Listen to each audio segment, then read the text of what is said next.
எல்லோருக்கும் வணக்கம். எல்லோரையும் வேர்ல்ட்ஸ் பெஸ்ட் தமிழ் சேனலுக்கு வரவேற்கிறோம். இந்த காணொலியில் நாம் பார்க்கவிருப்பது TNPSC previous exam papers general studies பகுதி 200க்கான காணொலி. முதல் கேள்வி, நுகர்வோர் நீதிமன்றங்கள் டேஸ் அடுக்குகளாக அமைக்கப்பட்டுள்ளன. நுகர்வோர் நீதிமன்றங்கள் டேஸ் அடுக்குகளாக அமைக்கப்பட்டுள்ளன. இதுக்கு சரியான விடை 3. அடுத்தது இரண்டாவது கேள்வி, தலைக்கோட்டை போரில் விஜயநகர மன்னனுக்கு உதவி செய்த தஞ்சை மன்னன். தலைக்கோட்டை போரில் விஜயநகர மன்னனுக்கு உதவி செய்த தஞ்சை மன்னன் அச்சுதப்ப நாயக்கர். அச்சுதப்ப நாயக்கர். அடுத்தது மூன்றாவது கேள்வி, சமுத்திரகுப்தர் படையெடுப்பு வெற்றிகளை பற்றி எந்த கல்வெட்டு விரிவாக குறிப்பிடுகிறது? இதுக்கு சரியான விடை அலகாபாத் தூண் கல்வெட்டு. அடுத்து வருவது பார்த்தீங்கன்னா சில முக்கிய கல்வெட்டுகள். அசோகரின் பாறை கல்வெட்டு மௌரியர் வரலாறு, ஹதிகும்பா கல்வெட்டு காரவேலர், ஜூனாகத் கல்வெட்டு ருத்ரதாமன், மாண்டசோர் கல்வெட்டு யகோதர்மன், அலகாபாத் கல்வெட்டு சமுத்திரகுப்தர், ஹைகோல் கல்வெட்டு 2ஆம் புலிகேசி, உத்திரமேரூர் கல்வெட்டு பராந்தக சோழன், ஸ்ரீரங்கம் செப்பேடு கல்வெட்டு 2ஆம் தேவராயர். இனி கொடுக்கக்கூடிய ஜெனரல் ஸ்டடீஸ்ல பார்த்தீங்கன்னா இந்த மாதிரி முக்கிய குறிப்புகள் தொகுத்து வழங்கலான்னு இருக்கிறேன். நீங்க இந்த காணொலி எப்படி இருந்துச்சுன்னு கீழே கமெண்ட் பாக்ஸ்ல எழுதுங்க. இந்த மாதிரி முக்கிய துணுக்குகள் வேணுமா வேண்டாமான்ட்டு கீழே கமெண்ட் பாக்ஸ்ல எழுதுங்க. அடுத்தது நான்காவது கேள்வி, டெல்லி சுல்தானியத்தின் கடைசி அரசர் இப்ராஹிம் லோடி.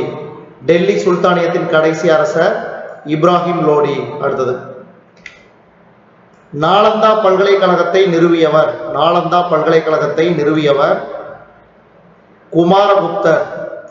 அடுத்த ஆறாவது கேள்வி, குதிரை குழம்பு ஏரி உருவாகும் பகுதி. குதிரை குழம்பு ஏரி உருவாகும் பகுதி சமவெளி பகுதி. சமவெளி பகுதி. அடுத்தது ஏழாவது கேள்வி, மிக குறைந்த நீளமுடைய தேசிய நெடுஞ்சாலை. மிக குறைந்த நீளமுடைய தேசிய நெடுஞ்சாலை NH47A, நேஷனல் ஹைவே 47A. உங்களுக்கு என்ன கேள்வினா, அதாவது மிக நீளமான தேசிய நெடுஞ்சாலை, மிக நீளமான இந்தியாவின் தேசிய நெடுஞ்சாலையின் பெயர் என்ன என்பதை பற்றி கீழே கமெண்ட் பாக்ஸில் தெரியப்படுத்துங்க. அநேகமாக நான் நினைக்கிறேன் NH7 இருக்கும். இது சரியா தவறா என்பதை பற்றி நீங்க கீழே கமெண்ட் பாக்ஸ்ல தெரியப்படுத்துங்க. எது மிக நீளமான தேசிய நெடுஞ்சாலை, இந்தியாவின் தேசிய நெடுஞ்சாலை. அடுத்தது எட்டாவது கேள்வி, மிக முக்கியமான கேள்வி. இதுக்கு சரியான விடை ஆப்ஷன் A, சாம்பல் புரட்சி முட்டை மற்றும் கோழி பண்ணை. அடுத்தது பொன் புரட்சி பழங்கள் உற்பத்தி, மஞ்சள் புரட்சி எண்ணெய் வித்துக்கள், நீல புரட்சி கடல் பொருட்கள். அடுத்தது ஒன்பதாவது கேள்வி, சத்தியமேவ ஜெயதே என்ற அரசு குறிக்கோளை தமிழில் வாய்மையே வெல்லும் என்று மாற்றியவர் யார்? சத்தியமேவ ஜெயதே என்ற அரசு குறிக்கோளை தமிழில் வாய்மையே வெல்லும் என்று மாற்றியவர் யார்? இது சரியான விடை அண்ணாதுரை, அதாவது அறிஞர் அண்ணா. அடுத்தது பத்தாவது கேள்வி, டாக்டர் P.R. அம்பேத்கர் எந்த ஊரில் பிறந்தார்? சரியான விடை மகவூர். ஏற்கனவே பாத்தீங்கன்னா டாக்டர் P.R. அம்பேத்கர் பற்றிய குறிப்புகள், அதாவது அவருடைய வரலாறு பற்றி ஏற்கனவே நம்ம வேர்ல்ட்ஸ் பெஸ்ட் தமிழ் சேனல்ல தொகுத்து வழங்கி இருக்கிறோம். நீங்க அதை போய் பார்த்துங்க. அடுத்தது 11வது கேள்வி, வ.உ.சி. சிறை தண்டனை எத்தனை ஆண்டுகள் பெற்றார்? இதுக்கு சரியான விடை 40 ஆண்டுகள். 40 ஆண்டுகள். அடுத்தது நம் வாழ்வில் ஒளி மறைந்து எங்கும் இருள் சூழ்ந்து விட்டது என கூறியவர் யார்? நம் வாழ்வில் ஒளி மறைந்து எங்கும் இருள் சூழ்ந்து விட்டது என கூறியவர் ஜவஹர்லால் நேரு. ஜவஹர்லால் நேரு. அடுத்தது 13வது கேள்வி,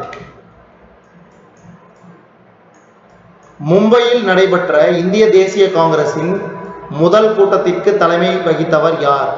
மும்பையில் நடைபெற்ற இந்திய தேசிய காங்கிரசின் முதல் கூட்டத்தில் தலைமை வகித்தவர் யார்? சரியான விடை WC பானர்ஜி. WC பானர்ஜி. ஏற்கனவே வந்து பாத்தீங்கன்னா இதுல இருந்து என்ன கேள்வி புலப்படுது? இந்திய தேசிய காங்கிரசின் முதல் கூட்டம் எங்கு நடைபெற்றது? மும்பையில். இரண்டாவது கூட்டம் வந்து லாகூர். அடுத்தது 14வது கேள்வி. இந்தியா உணவு உற்பத்தியில் தன்னிறைவு அடைவதற்கு காரணமான நிறுவனம். இதுக்கு சரியான விடை இந்திய வேளாண் ஆராய்ச்சி நிறுவனம், ஐகேர். அடுத்து 15வது கேள்வி. மக்கள் தொகை விகிதத்தில் அதிகரிக்கிறது என்று ராபர்ட் மால்தஸ் கூறியது பெருக்கல் விகிதத்தில். அடுத்தது 16வது கேள்வி. 1966 முதல் 69ஆம் ஆண்டுகளுக்கு பின் நடைமுறைப்படுத்தப்பட்ட ஐந்தாண்டு திட்டம் 4ஆம் ஐந்தாண்டு திட்டம். 4ஆம் ஐந்தாண்டு திட்டம். ஏற்கனவே நம்ம வேர்ல்ட்ஸ் பெஸ்ட் தமிழ் சேனல்ல ஐந்தாண்டு திட்டங்கள் பற்றிய குறிப்புகள் வந்து கொடுத்திருக்கிறோம். ஒரு காணொலி வந்து பாத்தீங்கன்னா எத்தனை ஐந்தாண்டு திட்டங்கள் இருக்குது அதனுடைய வருடங்கள். இன்னொரு காணொலி பாத்தீங்கன்னா அந்த ஐந்தாண்டு திட்டங்கள், ஒவ்வொரு ஐந்தாண்டு திட்டங்களுக்கு கூறிய சிறப்புகள் வந்து தொகுத்து வழங்கியிருக்கிறோம். அடுத்தது 17வது கேள்வி. பாஜ்பான் பச்சோ அந்தோலன் என்ற அமைப்பு கீழ்கண்டவற்றுள் எதற்காக செயல்படுகிறது? இதுக்கு சரியான விடை குழந்தை தொழிலாளி. அடுத்தது 18வது கேள்வி. மருந்துகளின் ராணி. மருந்துகளின் ராணி என அழைக்கப்படும் மருந்து பெனிசிலின். பெனிசிலின். அடுத்தது 19வது கேள்வி. அதாவது பட்டியல் ஒன்றை பட்டியல் இரண்டோடு பொறுத்துக. இதுக்கு சரியான விடை ஆப்ஷன் சி. வைட்டமின் B12 குறைபாட்டினால் ஏற்படும் நோய் வந்து பாத்தீங்கன்னா தீவிர இரத்த சோகை. அடுத்து வைட்டமின் B6 தோல் வியாதி. வைட்டமின் E குறைபாட்டினால் மலட்டுத்தன்மை ஏற்படுகிறது. வைட்டமின் K குறைவினால் இரத்தப்போக்கு நிலைமை. இதெல்லாம் வந்து வெரி வெரி இம்பார்ட்டன்ட். இந்த மாதிரியான சயின்ஸ் கொஸ்டின்ல எப்பவுமே ஞாபகம் வச்சுக்கணும். அடுத்து 20வது கேள்வி. H2N2O2 என்ற வாய்ப்பாட்டை உடைய அமிலம் அழைக்கப்படும் பெயர். இதுக்கு சரியான விடை 20வது கேள்விக்கு ஆப்ஷன் பி, ஹைப்போநைட்ரஸ் அமிலம். அடுத்தது தாவரங்களில் ஒரு மூலக்கூறு சர்க்கரை முழுமையாக ஆக்சிஜனேற்றம் செய்யப்பட்டால் வெளியாகும் ஆற்றலானது 2900 கிலோ ஜூல். 2900 kilo joule. அடுத்து 22வது கேள்வி, வெரி வெரி இம்பார்ட்டன்ட். இதுக்கு சரியான விடை ஆப்ஷன் சி.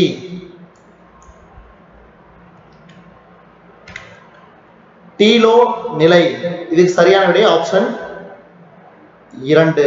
ஸ்பிண்டில் இலைகள் மறைந்து விடுவது. மெட்டா நிலை, குரோமோசோம்கள் மையப்பகுதியில் காணப்படுகிறது. அனா நிலை, குரோமேட்டிக்கள் பிரிந்து துருவத்தை நோக்கி நகர்கின்றன. அடுத்தது புரோ நிலை, நியூக்ளியஸ் உரை மறைய ஆரம்பிக்கிறது. அடுத்து 23வது கேள்வி, சரியான இணையை தேர்ந்து எடுக்கவும். இதுக்கு சரியான விடை ஆப்ஷன் சி, டிப்போனிமா சைஃபிலிஸ். அடுத்து 24வது கேள்வி, சார்க் அமைப்பில் இடம்பெறாத நாடுகள் எது? சார்க் அமைப்பில் இடம்பெறாத நாடுகள். இப்போ இதை பார்க்கறதுக்கு முன்னாடி நீங்க சார்க் அமைப்பில் உள்ள நாடுகள் தெரிஞ்சுனாவே ஈஸியா வந்து இதுக்கு ஆன்சர் பண்ண முடியுமா? அப்ப நம்ம பார்ப்போம். சார்க் அமைப்பில் இடம்பெற்றுள்ள நாடுகள். ஏற்கனவே நம்ம வேர்ல்ட்ஸ் பெஸ்ட் தமிழ் சேனல்ல சார்க் அமைப்புகள் பற்றிய காணொலி வந்து தொகுத்து வழங்கியிருக்கிறோம். சார்க் அமைப்பில் உள்ள நாடுகள் பாருங்க, ஆப்கானிஸ்தான், நேபாளம், பூட்டான், இந்தியா, பாகிஸ்தான், பங்களாதேஷ், ஸ்ரீலங்கா, மாலத்தீவ்ஸ். இதுல பாருங்க, ஆப்கானிஸ்தான் இருக்குதா? இருக்குது. பாகிஸ்தான் இருக்குதா? இருக்குது. பூட்டான் இருக்குதா? இருக்குது. எது இல்ல? மியான்மர். இந்த மாதிரி கேள்விகள் வந்து நீங்க வந்து இந்த மாதிரி தெரிஞ்சுக்கிட்டீங்கன்னா மட்டும்தான் வந்து இந்த மாதிரி குறிப்புகள் எடுத்து வச்சுட்டீங்கன்னா உங்களுக்கு வந்து மிக மிக ஈஸியா இருக்கும், அதாவது சுலபமா இருக்கும் பதில் எழுத. அடுத்து 25வது கேள்வி, இந்த காணொலியின் கடைசி கேள்வி. 2011ஆம் ஆண்டு மக்கள் தொகை கணக்கெடுப்பின்படி பின்வருவனவற்றுள் எது சரியானது?